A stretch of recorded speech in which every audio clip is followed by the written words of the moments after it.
mở xuống tung tắc mở xuống phụ cam thèm này phụ bạn in bắn hang nó trong YouTubeว่าเขาตั้งมาตั้งเสียงอยู่ข่าวเมื่อในก็พบตัวกันในวันที่7เดือนที่9ปี2025พ่อยามทางนายเจ้าเนี่ยค่ะเนาะค่ะเมื่อในก็ข่าวเดี๋ยวตั้งหัวข้อข่าวของสีซึกมันเอาเฮือมินปล่อยหมากเสถียรเองในเว้งจอกเมฆทั้ง2ก้านมาในครับค่ะมาว่าคำในวันที่6เดือนที่9ปี2025ยามคำจำ6โมง52มันนี่แล6โมง58มันนี่นั่นของสีตับซึกมันแล้วเอาเฮือมินเข้าปล่อยหมากใส่เว้งจอกเมฆอันตับสุตั้งเทียนเองเขากุมกำไว้นั่นเพียง2ก้านวันไหนเกี่ยวเลยลองในกวนเป็นตีนรัดเนว่าอันเฮอมินหน้าปล่อยหมักเสนั้นได้ยินว่าเป็นตั้งภายเหมียกกงปอกเจ็บไหนลองตุ้มเตอก้นหมักเจ็บเตอัมมีค่ะก็ว่าพ่อกลางคำมาไหนอัมมีก้นพายอัมพัดอยู่ตัวเร็วในจองเตอก้นหืออัมเตอหือไหนนั่นอัมไปคู่ค่ะในยาวของสีซึกมันเอาเฮอมินปล่อยหมักใส่ที่หน้าเว้งจอกเมกำลังสุด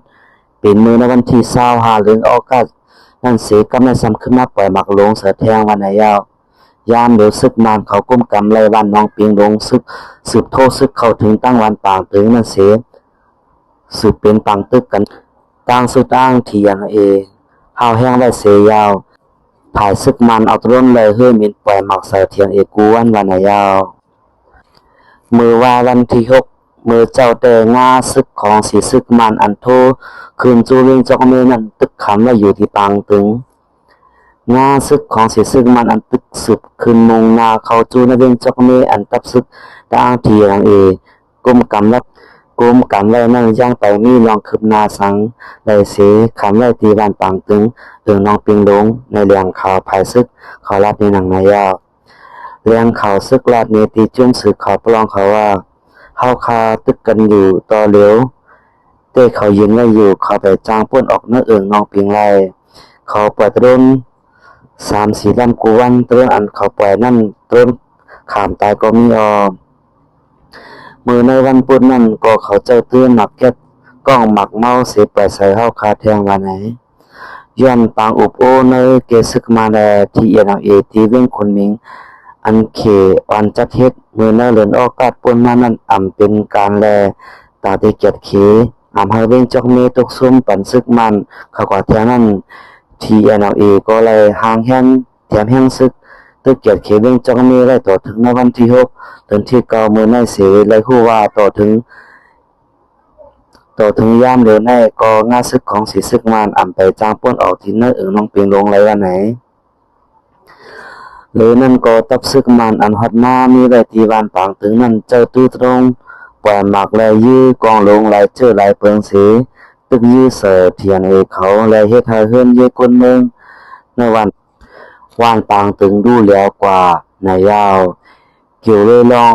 แข่งข่าวแก้วนาซึกก็นึงลาตีสื่อข่าวปลองเขาว่าลองโลซุ่มนั่นเต้เฮาคาไปจังลาแต่โตและหันมาหลังคาเฮือนกำพอง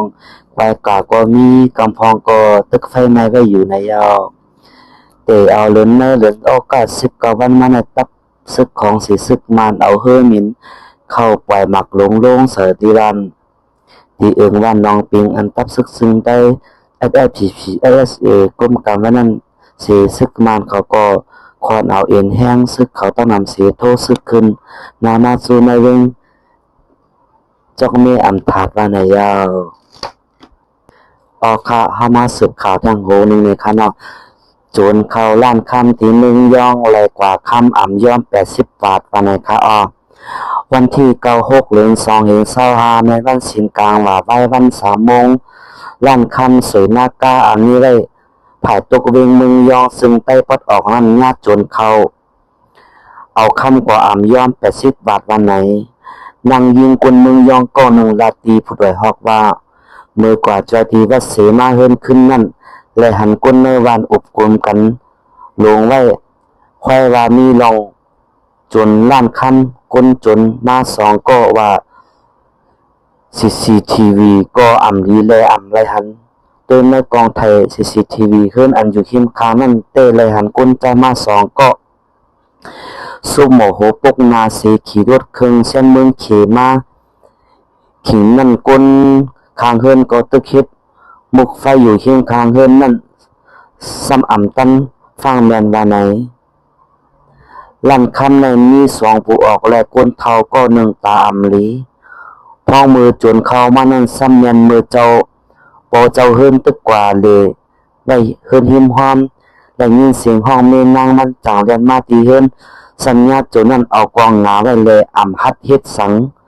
ก้นโจนเจอนั่นก็ไว้วักไล่คำในล้านเสียยาวออกกว่าไว้ว่าไหนยามเหลียวขันคำหนึ่งวัดตกเงินไทยหมอก55,000 วัดตกเมียนเงินมันหมอก7200,000ปยาและคำกว่า80 วัดในแร่เต็มนี้ขันเงินหมอก4,400,000 วัดเงินไทยเต็ดตกเงินมันหมอก5เหง700,000 ปยาวันในคายาววันญาโจนเย้าเจ้าของร้านคำสวยนากากว่าตึงรัดปริมาณว่ายอสีตาอ่ำพันหลักหลายสังปริมาณเจอมากกว่าทัดตีเฮือนก็มังก็เซอก็อ่ำนงอ่ำมีที่จะใหญ่สังเสียอีกกวนเป็นตีลาดในหลังในคาอ้อในมือยองในจงยิบกองกลางก็ใกล้ลงเก็บขวัญซึกมันก็ลงเก็บซึกกวนเมืองไล่โกกูจุ้มอ่ำทาหางอยู่รอดแล้วกัดเฉียนมาไหนยาวค่ะมือสูงค่ะยินซุ่มผู้ทำยินแหล่ผู้ปันเอ็นปันแนวค่ะย้อนซัวอยู่ดีกินมันก็เห็นแค้มสาหางวังนี้ดีเป็นก็เย็นแค้มสาหางเลยกึกเปิ้นกันโกโก้ก้นเสียกำค่ะมือสูงค่ะ